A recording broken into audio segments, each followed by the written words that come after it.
top stories this morning, sponsored by Courts, bringing value home.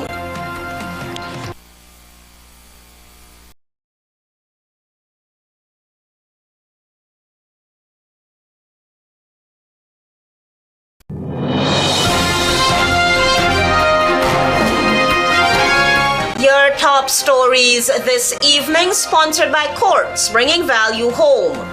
Nation remembers lives lost during Mahdia dorm fire and other deadly fires across Guyana. Industrial action by teachers impactful, GTU says Ministry of Education needs to get serious. Child Link calls for thorough probe into flogging of Queen's College students. Want dehumanizing behavior removed from school policy. And veteran broadcaster embarks on cleanup exercise around Independence Arch hours before its 58th anniversary. HGP Nightly News begins now.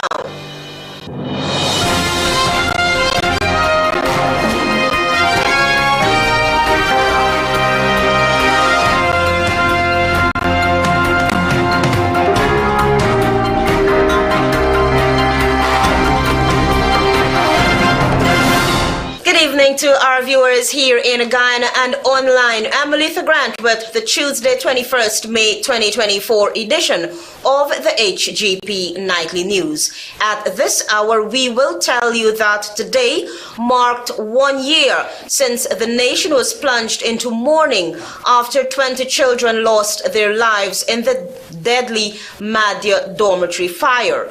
To mark this occasion, fire stations across the nation paid respects to those who perished. Find out more from Tiana Cole. 20 children perished in the Mahdia dorm fire 1 year ago, sending the country into shock and sadness. As a result, on Tuesday, fire stations countrywide joined together in a somber observance to pay tribute to the deceased. In observance of Fire Victims Awareness Day, a poignant moment of silence was held, allowing individuals to reflect on the profound loss and the enduring resilience of survivors. The fire service in a statement said, quote unquote, "Today, on Fire Victims Day, we solemnly honor and remember those who have tragically lost their lives to fire. This day stands as a poignant reminder of the profound impact that fire can have on families, communities, and our nation as a whole." The statement added, quote unquote, "As we reflect on these losses, we are reminded of our paramount duty to prevent such tragedies from happening again. This commitment is the cornerstone of our mission. We pledge to continue our rigorous efforts in fire prevention, safety education, and emergency response.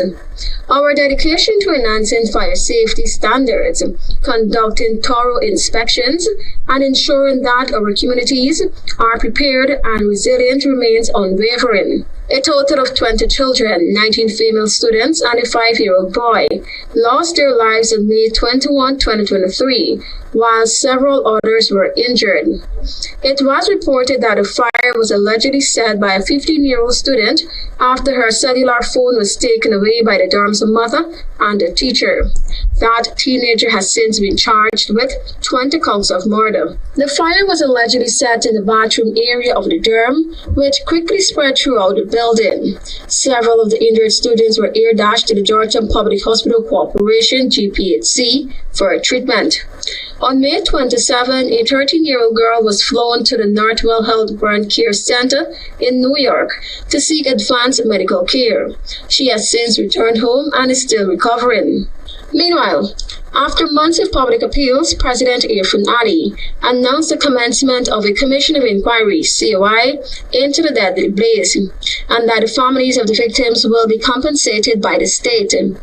The COI report was then made public on January 19, 2024, which saw Chief Fire Officer Gregory Wickham and former Regional Education Officer for Region 8, Anesta Douglas, criticized for dereliction of duty. Meanwhile, in 2023, 49 persons lost their lives in the fire, and so far for 2024, 5 persons have already perished as a result of fires. Tiana Co reporting for the HGP Nightly News.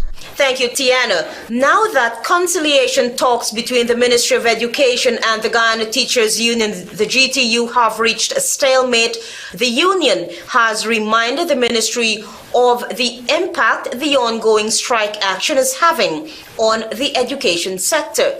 The GTU wants the government to get down to the nitty-gritty of the matter at hand. Travis Chase continues to follow that story.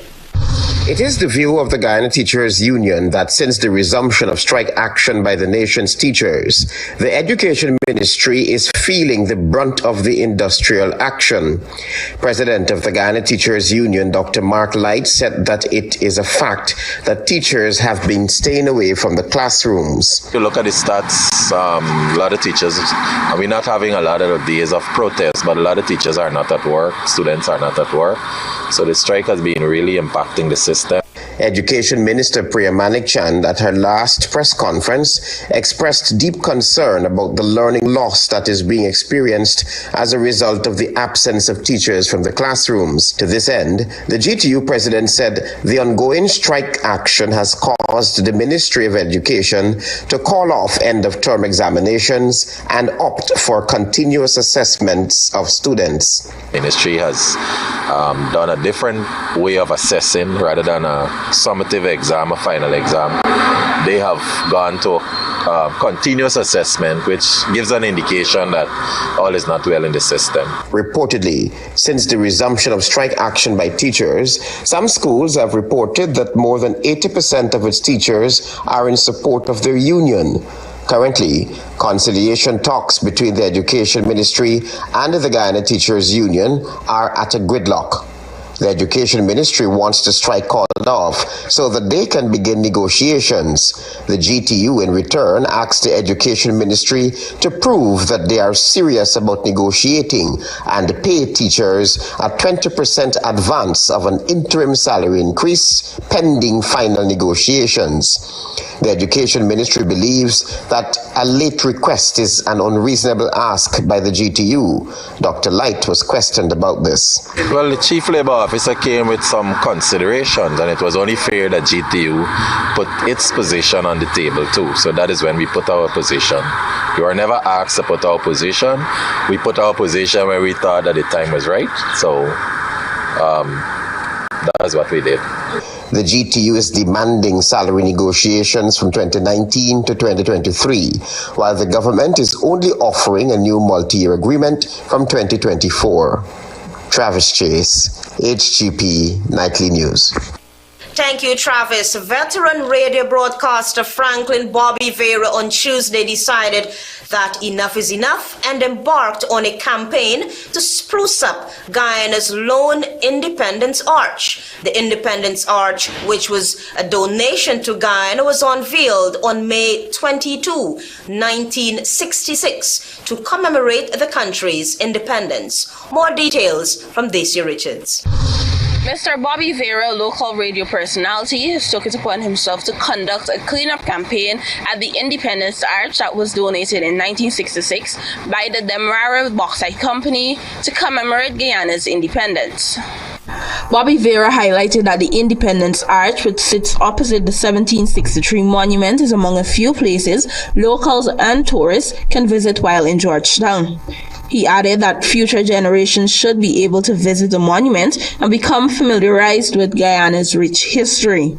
This is a gift to the nation, and I think the future and the children should be able to come and see and understand. He added that during former President David Granger's tenure in office, he wanted the arch to be cleaned up for independence celebrations, as the arch was in a state of quote-unquote despair. And one of the things he said at that time was we should clean up the arch, because he wanted the anniversary celebration to be held here. And so this arch was cleaned up because it was in a state of disrepair. I mean, you didn't even recognize this place when you passed. Bobby Vero, who has been in radio for more than 45 years, added that after announcing the exercise on his radio program Tuesday morning, persons have volunteered to help clean the edifice just in time for Guyana's 58th independence. He added that after this cleanup exercise, Guyanese or an agency should volunteer to maintain Guyana's only monument that celebrates independence. The Independence Arch was unveiled on May 22nd, 1966, marking its 50th anniversary on Wednesday, even as Guyana prepares to celebrate its 50th independence anniversary next Monday. The arch, which was one of 2 arches donated by the Demerara Bauxite Company, was unveiled by Prime Minister of British Guyana, Lyndon Forbes Burnham. For HGP Nightly News, I'm Daisy Richards reporting from the Independence Arch on Brickdam. We welcome, oh, we welcome independence to Guyana. Thank you, Daisy. More news on the other side of this break. Stay with us.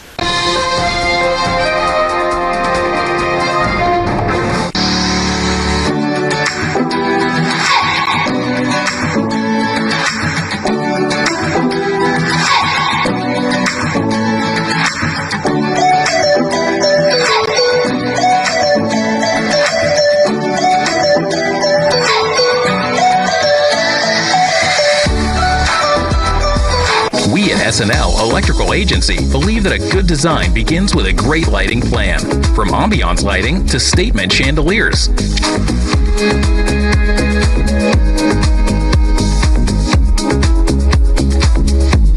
Trendy LED fixtures, we've got it all. Layering your homes with lights is the key to creating spaces that welcome, comfort, and inspire. SNL Electrical Agency, importers and distributors of all electrical lamps, solar lights, cables, circuit breaker panels, AC units, and so much more.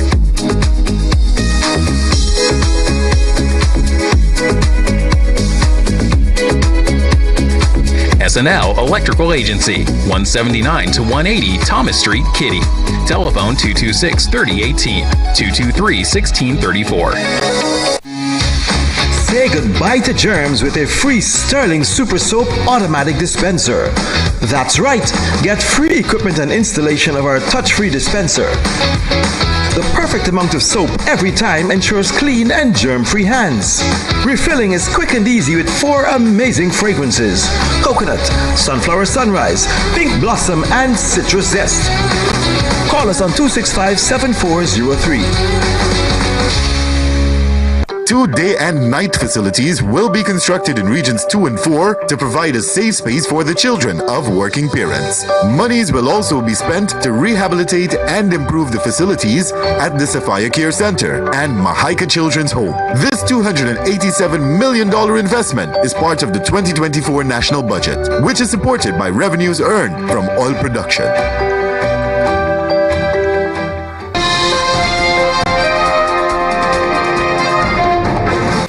With the HGP Nightly News, welcome back. The Faculty of Earth and Environmental Science triumphed in the just concluded debate on the critical role media plays in addressing the current environmental crisis. The debate, which was hosted by the University of Guyana in collaboration with the United States Embassy in Guyana, was among several activities hosted in celebration of World Press Freedom Day. Caris Gonzalez reports. In concluding the activities for World Press Freedom Day, the University of Guyana Center for Communication Studies, in partnership with the United States U.S. Embassy, organized an interfaculty debate which concluded Friday last. During brief remarks, U.S. Ambassador to Guyana, Nick Ontario, emphasized that an informed society is the most effective defense against disinformation and misinformation. She also highlighted the critical role media plays in shaping public understanding of current affairs. We rely heavily on environmental experts to help policymakers and the public make informed decisions about issues from global biodiversity to plastics pollution. They conduct the necessary research and analysis to help us separate fact from fiction. Journalists play a crucial role in raising awareness on environmentally responsible practices and global policies. often at great risk to themselves. Additionally, Ambassador Terrio highlighted that the U.S. Embassy's ongoing commitment to supporting free and independent media both locally and globally. She also underscored the significant challenges and intense scrutiny journalists face when reporting on critical issues. We have seen how reporting on environmental matters sparks debate and generates momentum for those wanting to protect the environment and speak up against unjust and unsustainable practices. World Press Freedom Day 2024 was observed on May 3 under the theme, A Press for the Planet, Journalism in the Face of the Environmental Crisis. This is a clear message. Lasting environmental change requires a synergy of action, not just media hype. You can only fact-check investigative journalism from media houses, but if people are not getting the information from there, how can you really make sure it's correct and not misinformation? With this in mind, it is evident that the media is both the voice of the people and a necessary vehicle for change. The debate featured teams from the Faculty of Social Sciences, Center for Communication Studies, and the Faculty of Earth and Environmental Science, discussing the topic, Media, the most important entity to address the environmental crisis. The Faculty of Earth and Environmental Sciences emerged winners. Reporting for the HGP 90 News, I am Carice Gonzalez. Thank you, Carice. Now in the agriculture sector, residents of Bonasika Creek, a farming community along the Essequibo River, were assured that agricultural prospects in their community will receive a boost. This assurance was given by President Irfan Ali during a recent visit to the community. Daisy Richards reports. President Irfan Ali on Tuesday morning visited residents of Bonasika Creek, located along the Essequibo River, where he pledged to enhance agricultural prospects in the community. President Ali told residents that his government is looking to expand the agriculture sector. Agriculture and food production is going to be viable, profitable, and competitive. And we're investing in infrastructure to give you the best possible life in food production and agriculture. The president added that Guyana has already been thriving in the agriculture sector, and as the country increased its production capabilities, commodity prices have remained relatively stable. He added that cassava has been one of the staples that has seen an increase in production, and as such, villages that cannot afford the price would chip in, creating value-added products. We have worked to stabilize the price by the government acquiring for communities that don't have and have higher prices, and processing the cassava into farine, and now we are having the opportunity of taking that farine into the Brazilian market. President Ali added that he particularly wants to see young people and women establish themselves in the agriculture sector, and as such, the government will work along with the group in Bonasika to create a farm of high value that will see great returns for their community. For HGP Nightly News, I am Daisy Richards.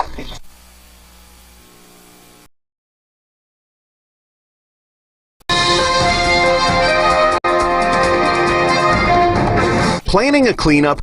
We can help. Sevon's Waste Management skip bins can be provided for home renovation projects, yard cleanup, or construction project. It's simple. Step 1, give us a call. Step 2, we put down the bin. Step 3, load it up with all of your junk. Step 4, we take it away. That's simple. Bins are also available in various sizes, so there is no job that is too big or too small. Call Sevon's Waste Management today at 218-1455. Visit Gaffer's Ironmongery Department for all your building needs. Bolts and nuts, zinc plated, high tensile, anchor bolts and threaded rods. Package nails for your convenience. Screws for wood, metal and concrete. Building a fence? We've got cast iron railheads and decorative fencing. Gate slides and pivots. Laser and barbed wire. For your carpentry needs, we stock tight bond, wood glues and Evo stick. Hasps and staples. Hinges, mutts, catches and brackets. And a wide selection of modern design cupboard handles and knobs. Secure your property and loved ones with quality Yale products such as padlocks, available in several sizes and types, knobs, lever, deadlocks and decorative door locks. Moving heavy loads is easy with gas-to-wheels and hand trucks that cater for any job.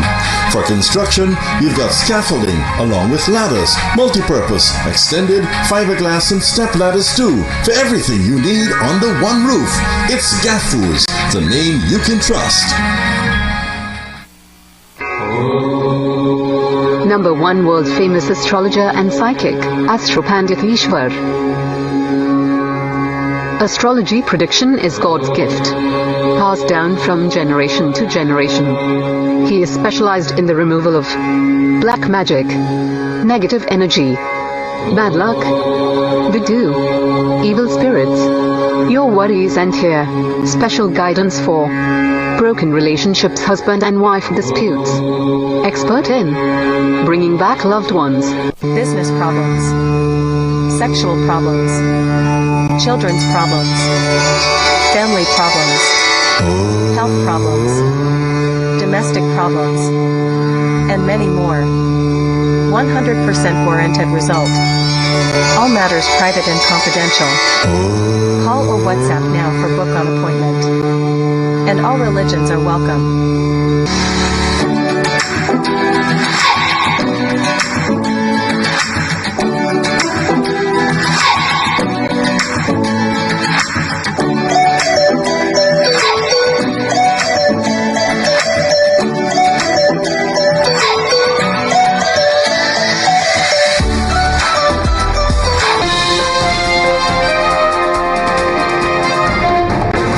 Thanks for staying with us. Welcome back. Days after a teacher attached to Queen's College was sent on administrative leave for allegedly flogging several students, Child Link Inc., an organization that works towards the protection of minors from abuse and exploitation, strongly condemned the action and called for a thorough investigation in the incident. Tiana Cole reports. Child Link Inc. in a statement on Tuesday strongly condemned the action and called for a thorough investigation into the incident involving 10 students who were allegedly flogged for supposedly bad behavior at Queen's College. Flogging children has been long discredited by numerous local and international organizations, including the United Nations and UNICEF, as a form of discipline. Further, despite flogging has been recognized as a clear violation and the abuse against children, the practice persists in homes and schools across Guyana, ChildLink said. The statement added that Guyana has taken some steps to address the delivery of education with many new schools and access to training for the staff, and the Education Bill in 2008, but has unfortunately kept the issue of corporal punishment on its books. ChildLink said flogging is perpetuating violence, which is a learned behavior, and it speaks of a deep psychological issues, and it is very unfortunate that a senior teacher of one of Guyana's top high schools cannot identify and correlate the violence that is perpetuated against women and girls with the flogging of young boys. The body said one of the most troubling aspects of corporal punishment is its normalization within society, which legitimizes all forms of violence against children.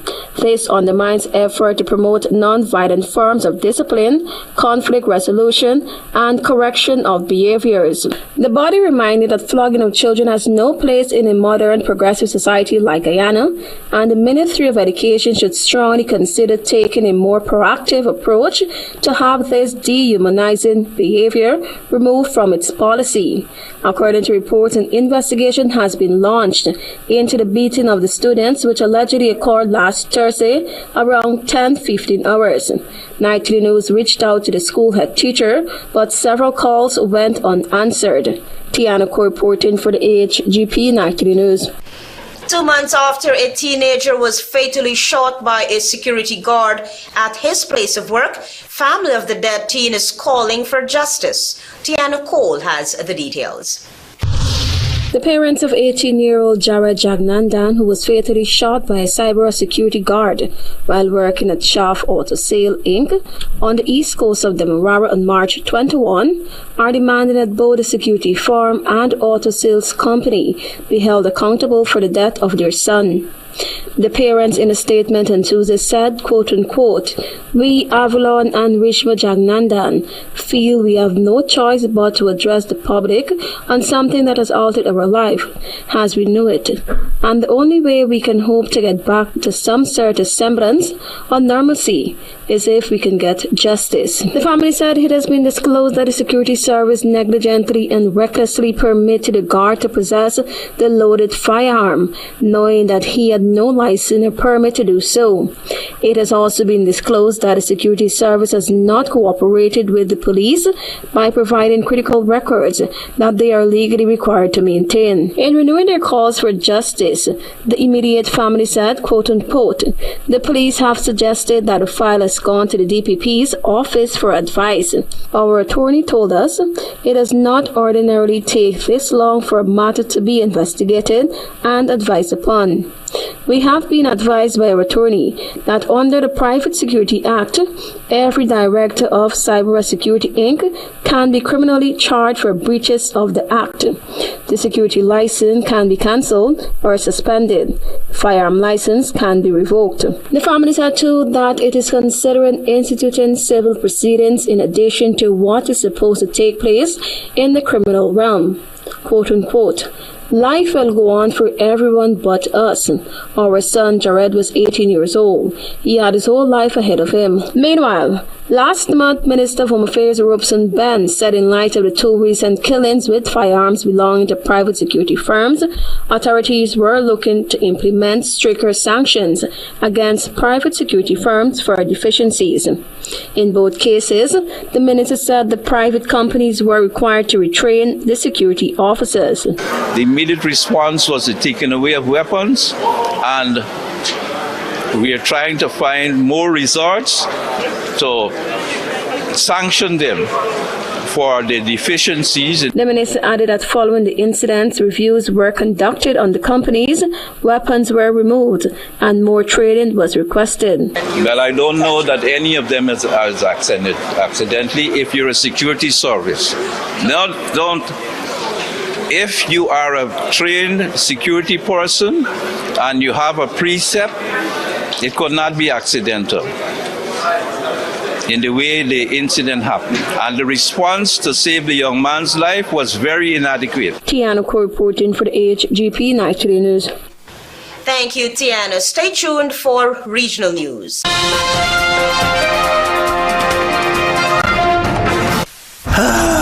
Not a single bar of service. Not with us. Digicel officially has the best mobile coverage in Guyana. Ookla, the company behind Speedtest, recognizes Digicel as the network with the best mobile coverage in Guyana. Be it in Aishalton or in Etteringban, we got you covered. Digicel, the award-winning network for everyone.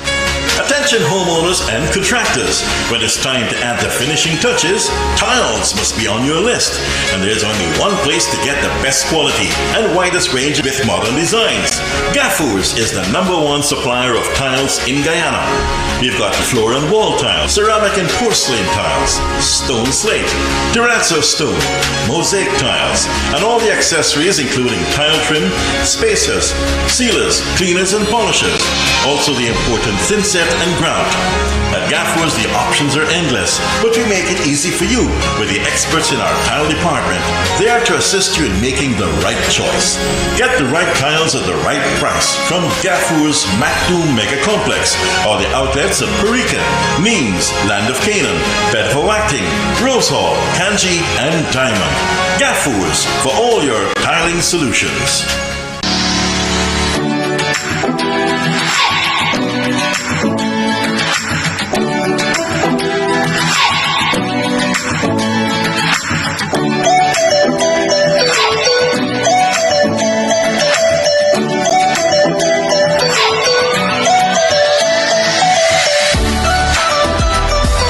Step right into the vibrant heart of Guyana with HGP TV's freshest series, Inside Culture. Dive deep into the pulsating core of our spirited nation as we unravel the captivating stories embedded in our arts, music, sports, and beyond. A journey to nurture your soul and celebrate our rich heritage. Join us on HGP TV, where Inside Culture brings you closer to the heart and soul of Guyana, airing Wednesdays at 7:30 p.m. and rebroadcasting on Sundays.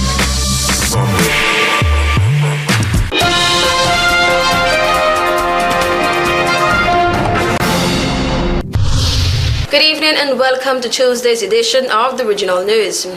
Haiti's main international airport reopened Monday for the first time in nearly 3 months after relentless gang violence forced authorities to close it to all traffic in early March.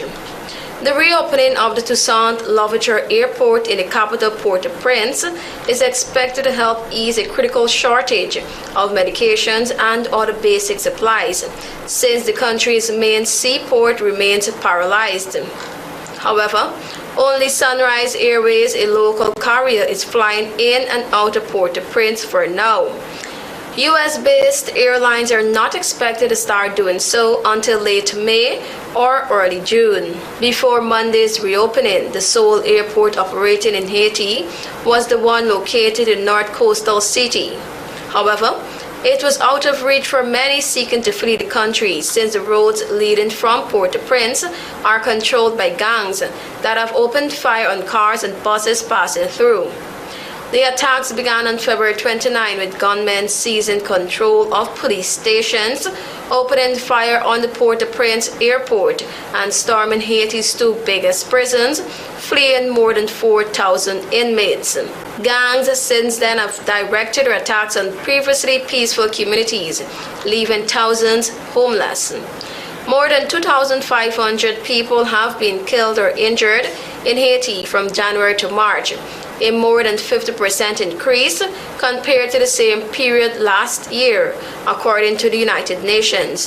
The attack on the airport left former Prime Minister Ariel Henry locked out of Haiti, since he was on an official trip to Kenya at the time. He has since resigned, and a transitional presidential council is seeking a new prime minister for Haiti. It is also tasked with selecting a new cabinet and organizing general elections. Brazil's Amazon rainforest has experienced its largest blaze on record in the first 4 months of the year, with the Environmental Workers Union on Monday placing partial blame on lower government spending on firefighting. Brazil's President Luiz Inácio Lula da Silva staked his international reputation on protecting the Amazon rainforest and restoring Brazil as a leader on climate policy. The Amazon, the world's largest rainforest, is vital to curbing catastrophic global warming because of the vast amount of greenhouse gas it absorbs. A record drought in the Amazon rainforest region, driven by the El Nino climate phenomena and global warming, has helped contribute to dry conditions fueling fires this year. More than 12,000 square kilometers of the Brazil's Amazon rainforest burned between January and April, the most in over 2 decades of data, according to Brazil's Space Research Agency.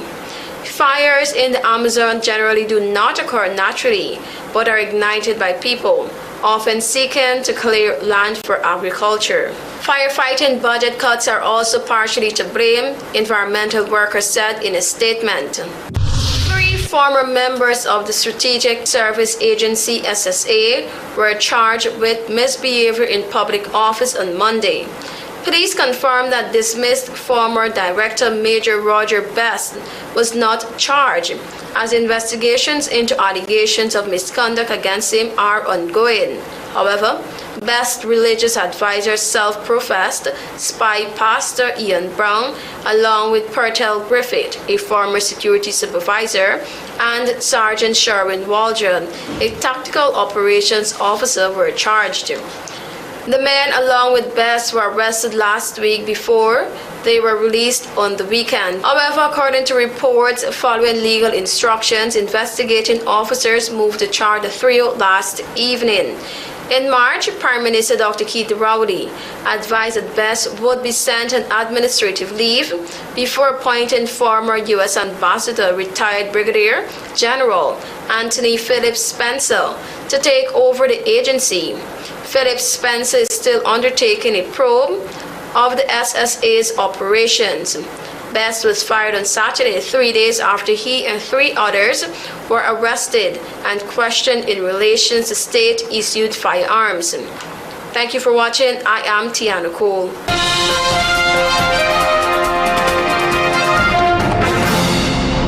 Nation remembers lives lost during Mahdia dorm fire and other deadly fires across Guyana.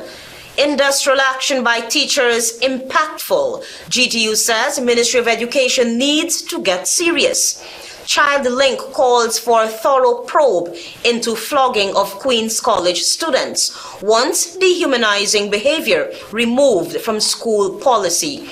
And veteran broadcaster embarks on cleanup exercise around Independence Arch hours before its 58th anniversary. Those are our major headlines. For these stories and more, please go to our website. It's www.hgptv.com. I'm Olitha Grant. Thanks for watching.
Interested in honoring or paying tribute to a loved one, or just making a loved one feel special? HGP TV offers you all that and more.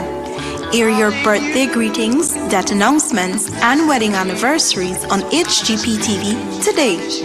HGP TV offers affordable prices, convenience, and great services. Call us on 220-3660 or email us at sales@hgptv.com.